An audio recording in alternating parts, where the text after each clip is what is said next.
일러스트레이터이자 애니메이터, 작가로 활동하고 있는 반지수입니다. 만나서 반갑습니다.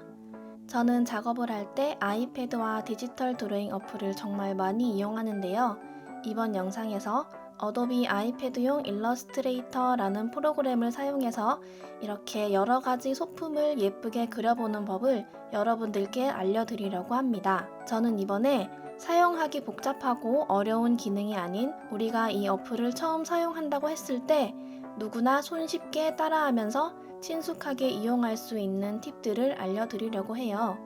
손쉽게 깔끔한 드로잉을 하는 법을 배우시고 나면 아마 일상생활에서도 다양하게 응용하실 수 있으실 거예요.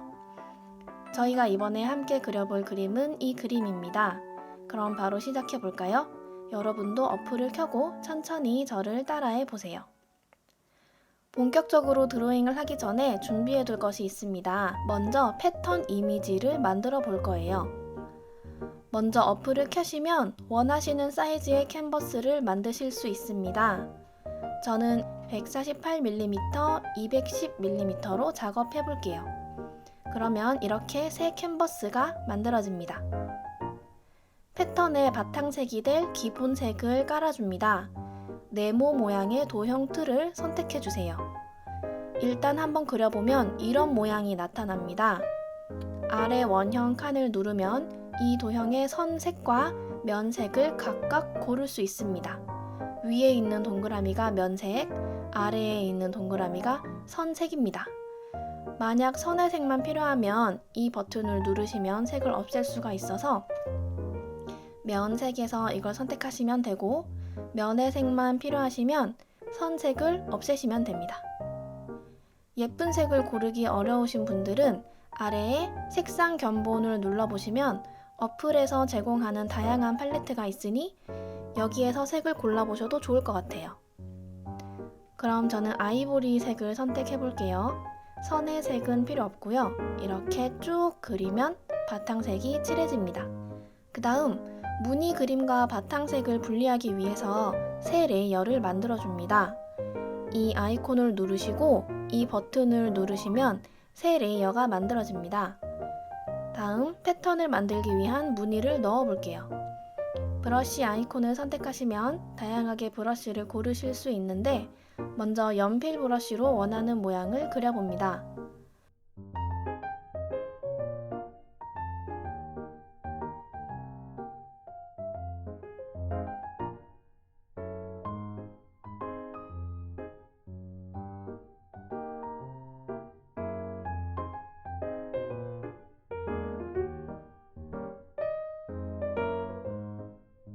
그 다음 페인트 브러쉬에서 아트 카테고리로 들어가서 손그림 브러쉬로도 무늬를 넣어볼까요?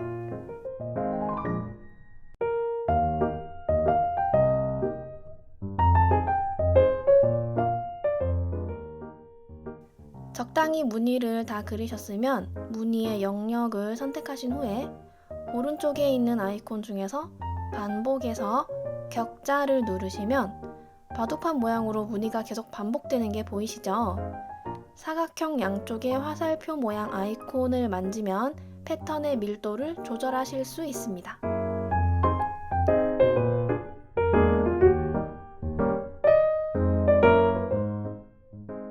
패턴이 만들어졌으면 이 파일을 일단 사진첩에 저장해둡니다. 일러스트레이터에서는 이렇게 간단하게 패턴을 만들 수 있습니다. 저는 이렇게 여러 가지 패턴 이미지를 만들어 보았어요. 저는 이 패턴을 드로잉 할 때 이용해 보려고 합니다. 여러분들도 더 다양하게 패턴을 디자인해 보세요.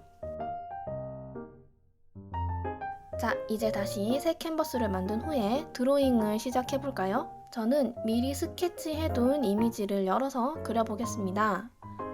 레이어의 불투명도를 낮추면 편리하게 드로잉을 할 수 있습니다. 스케치와 라인을 분리하기 위해서 새 레이어를 만듭니다. 여러분들도 스케치가 미리 필요하신 분들은 이렇게 이미지를 불러와서 레이어를 분리해 작업하시면 됩니다. 저는 아트 브러쉬를 사용해서 러프하고 편안한 느낌의 드로잉 분위기로 그림을 그려볼게요. 연필 1이나 연필 2 중에서 원하시는 느낌에 가까운 브러쉬를 선택해보세요. 저는 연필 1로 하겠습니다. 드로잉을 해볼게요. 이런 느낌이 나죠?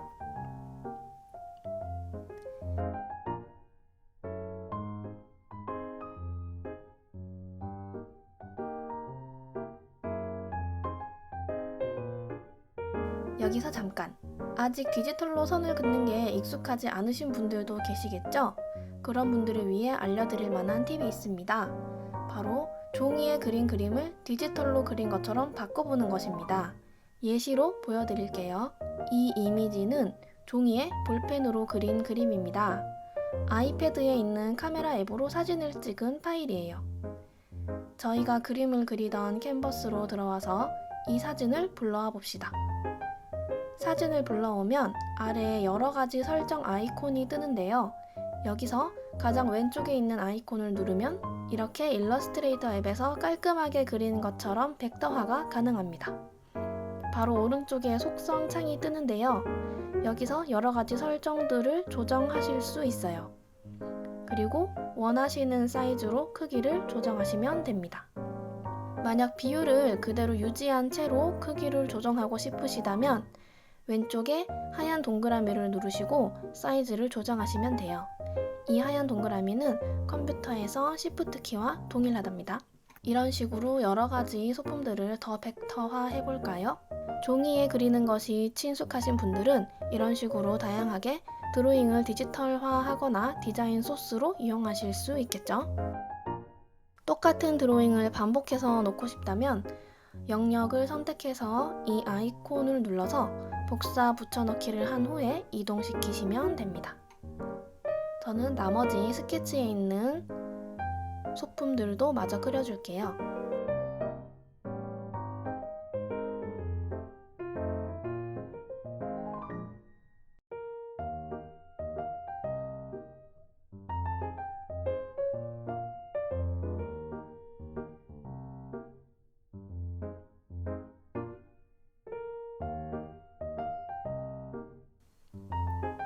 이렇게 라인 드로잉은 모두 마쳤습니다. 이제 이 라인 드로잉에 여러가지 색을 넣어보려고 합니다. 먼저 큼직큼직한 면적 채색을 해볼게요. 새 레이어를 만들어서 라인을 그린 레이어 아래로 옮겨줍니다. 채색이 라인보다 아래에 있어야 라인이 가려지지 않고 예쁘게 채색되겠죠? 연필 브러쉬를 선택하시고 선 색은 없애고 면적 색만 골라서 원하는 영역을 따라 그리면 저절로 색이 채워집니다.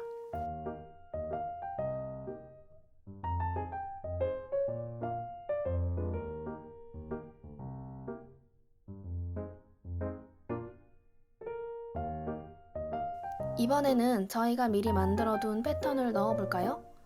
패턴을 넣고 싶은 부분에 연필 브러쉬로 영역을 그리고 나서 바로 가져오기 아이콘을 눌러줍니다. 아까 저장했던 패턴 이미지를 선택하면 방금 그린 영역에 패턴 이미지가 들어갑니다. 원하시는 정도로 크기를 조정합니다. 그러면 편리하게 무늬를 추가할 수 있겠죠? 이런 식으로 계속 채색해봅시다.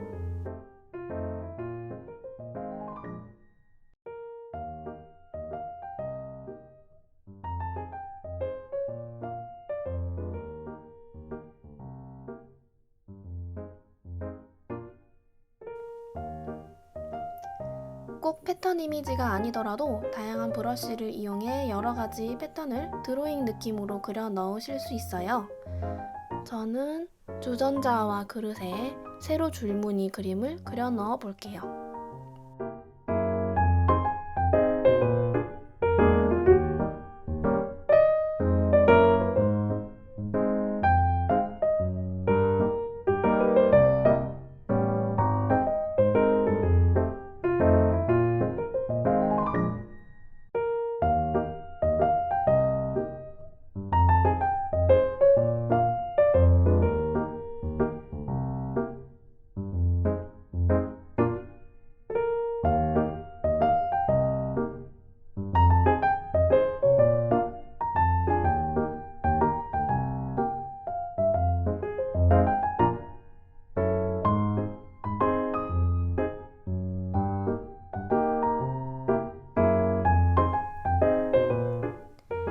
이런 드로잉의 경우 조금 매끄러운 느낌이 드는데요. 좀 더 아날로그한 느낌으로 질감 표현을 해보는 건 어떨까요? 이를 위해서는 텍스처라는 질감을 표현할 수 있는 이미지가 따로 있어야 하는데요. 저는 오늘 이런 느낌의 텍스처를 넣어볼까 합니다. 텍스처를 추가하고 싶은 만큼의 영역을 연필 브러쉬로 그려봅니다. 이 상태에서 바로 가져오기에서 원하는 텍스처 이미지를 불러오면 방금 그린 곳에 텍스처 이미지가 들어가게 되는데요. 여기서 속성에서 혼합 모드를 오버레이로 바꾸면 질감의 느낌이 이미지에 입혀지게 됩니다. 텍스처 파일은 구글에 텍스처를 검색하시면 많이 찾아보실 수 있으니 원하시는 느낌의 질감 이미지를 구해서 그림에 적용해보세요. 이렇게 다양한 기능들을 이용해서 아이패드용 어도비 일러스트레이터로 드로잉을 완성했습니다. 저는 이 이미지를 굿즈 제작업체에 맡겨서 스티커로 만들어 보았습니다. 제가 좋아하는 물건에 스티커를 붙여서 꾸며보았어요. 여러분들도 어도비 아이패드용 일러스트레이터를 활용해서 여러분들의 일상생활을 꾸며보세요. 지금까지 일러스트레이터 반지수였습니다. 감사합니다.